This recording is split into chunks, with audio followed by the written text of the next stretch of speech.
삼성전자 주식 갖고 계신 분들 많으시죠? 근데 요즘 이상한 일이 벌어지고 있습니다. 주가가 크게 오르지도 않는데 조용히 돈이 몰리고 있거든요. 세계에서 가장 까다로운 투자자들이 삼성전자를 다시 들여다보기 시작했습니다. 오늘은 그 진짜 이유를 처음부터 끝까지 풀어드리겠습니다. 끝까지 들으시면 지금 이 시장을 보는 눈이 완전히 달라지실 거예요. 삼성전자 하면 갤럭시 스마트폰을 가장 먼저 떠올리시죠? 그런데 삼성전자가 진짜 돈을 버는 곳은 따로 있습니다. 바로 반도체예요. 2025년 4분기 기준으로 삼성전자 영업이익의 약 82%가 반도체 사업에서 나왔습니다. 갤럭시도 냉장고도 PB도 아니에요. 반도체 하나가 삼성전자 전체를 먹여 살리고 있는 거죠. 오늘 이야기는 여기서 시작합니다. 그렇다면 반도체 시장에서 지금 무슨 일이 벌어지고 있는 걸까요? 핵심 키워드는 두 글자입니다. AI예요. 챗GPT, 구글 제미나이, 메타 AI. 여러분도 요즘 하루에 한 번씩은 AI를 쓰고 계시죠? 그 AI가 작동하려면 엄청난 양의 데이터를 순식간에 처리해야 합니다. 그 처리를 담당하는 부품이 바로 메모리 반도체예요. 쉽게 말씀드리면 AI가 쓰면 쓸수록 메모리가 더 많이 필요해지는 구조입니다. 그 중에서도 요즘 가장 주목받는 것이 HBM이라는 고대 역폭 메모리입니다. 일반 메모리보다 데이터 처리 속도가 훨씬 빠른 고성능 제품이에요. 엔비디아의 AI 칩에 반드시 들어가야 하는 핵심 부품이라서 이걸 납품하는 회사가 막대한 수익을 가져가는 구조입니다. HBM 제품은 일반 메모리보다 판매 가격이 5배에서 10배까지 높습니다. 그러니 이걸 많이 만들수록 돈이 폭발적으로 불어나는 거죠. 여기서 한 가지 불편한 사실이 있어요. 삼성전자가 이 HBM 시장에서 처음에는 뒤처졌다는 겁니다. SK하이닉스가 먼저 엔비디아의 인증을 받아 납품을 시작했고 2025년 상반기 기준으로 SK하이닉스의 HBM 시장 점유율은 62%에 달했습니다. 반면 삼성전자는 17%에 머물렀어요. 그때 많은 분들이 삼성전자를 포기했죠. 그런데 2025년 하반기부터 분위기가 달라지기 시작했습니다. 삼성전자가 엔비디아 인증을 통과하면서 점유율을 3분기 만에 35%까지 끌어올렸거든요. 시장이 다시 삼성을 주목하기 시작한 건 바로 이 순간부터였습니다.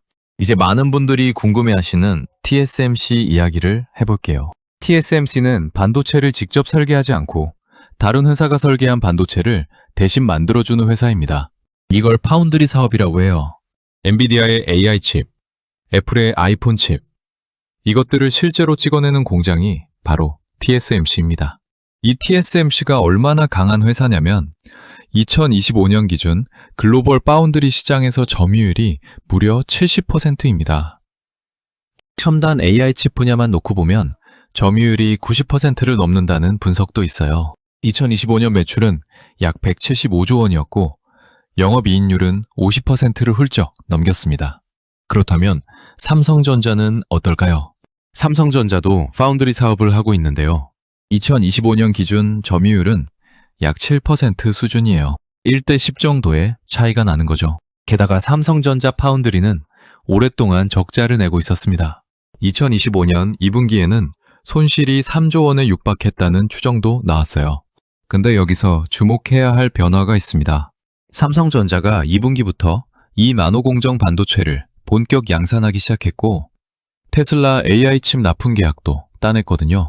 그동안 TSMC에만 의존했던 고객사들이 삼성전자를 대안으로 검토하기 시작했다는 신호도 나오고 있습니다. TSMC의 이 나노 공정 웨이퍼 한 장 가격이 약 3만 달러인데 삼성전자는 2만 달러 수준으로 약 33% 저렴하게 공급하겠다는 전략을 취하고 있거든요. 당장 따라잡기는 어렵지만 균열의 조짐이 보이기 시작한 거죠. 그렇다면 가장 중요한 질문을 드릴게요. 지금 삼성전자에 돈이 몰리는 진짜 이유가 뭘까요? 첫 번째는 수익성 역전 가능성입니다. 골드만삭스와 모건 스탠리가 발표한 보고서에 따르면 2025년 4분기 삼성전자 메모리 사업부의 예상 매출 총이익률이 63%에 달할 것으로 전망됩니다. TSMC의 평균 이익률인 58에서 60%를 넘어서는 수치예요. 즉, 메모리 수익성 기준으로는 삼성전자가 TSMC를 앞지를 수 있다는 거죠. 7년 만의 역전이라고 전문가들은 이야기합니다.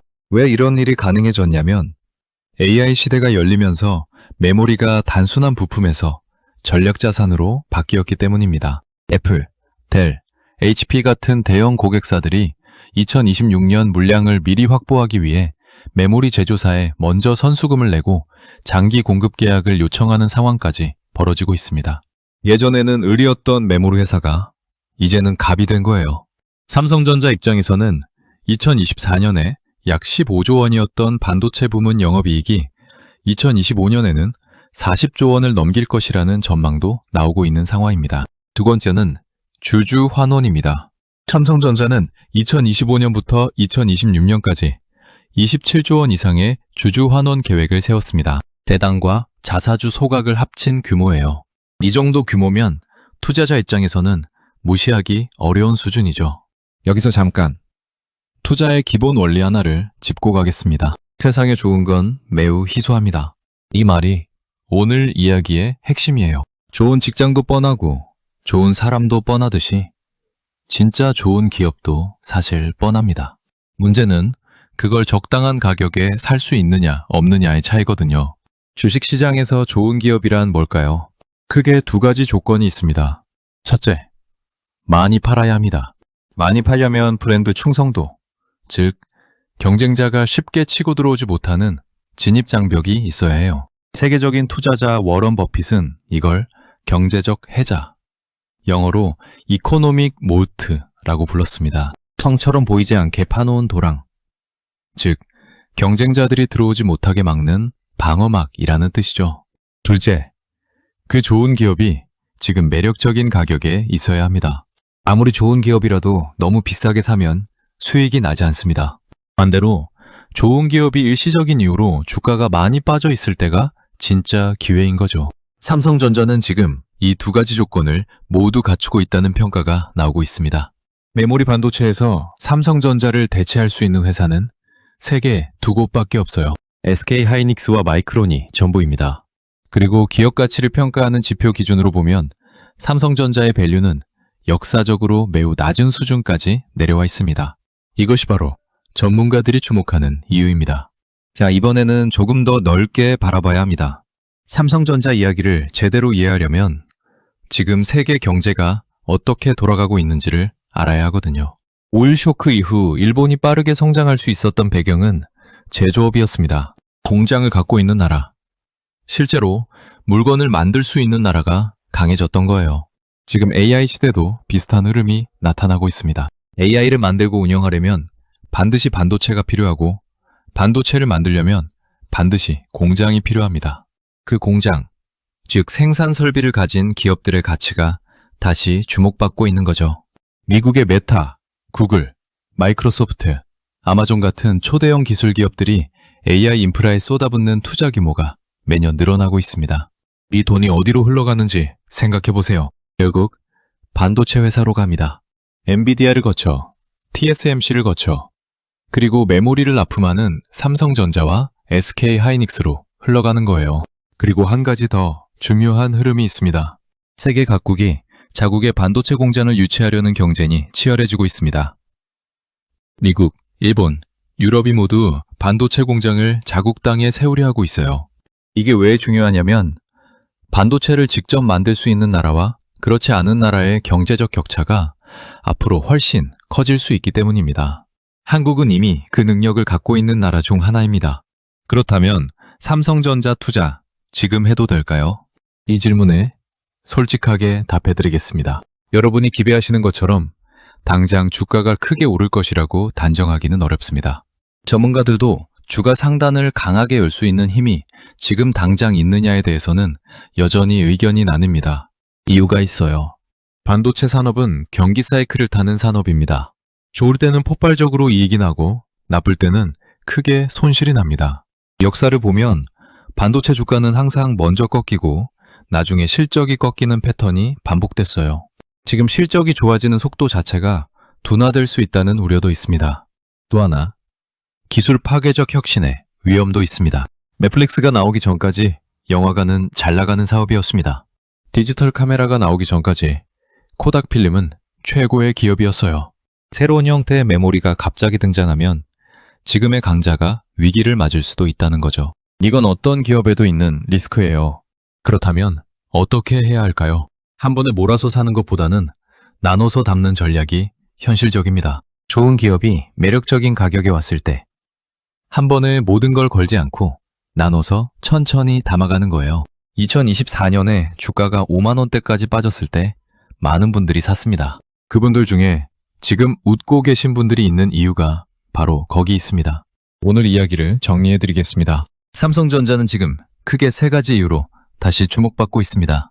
첫째, AI 시대가 열리면서 메모리 반도체의 몸값이 달라졌습니다. HBM을 중심으로 수요가 폭발하면서 2025년 4분기 기준 메모리 수익성이 TSMC를 처음으로 넘어설 수 있다는 전망까지 나오고 있죠. 둘째, 삼성전자의 주가 밸류가 역사적으로 낮은 수준에 와 있습니다.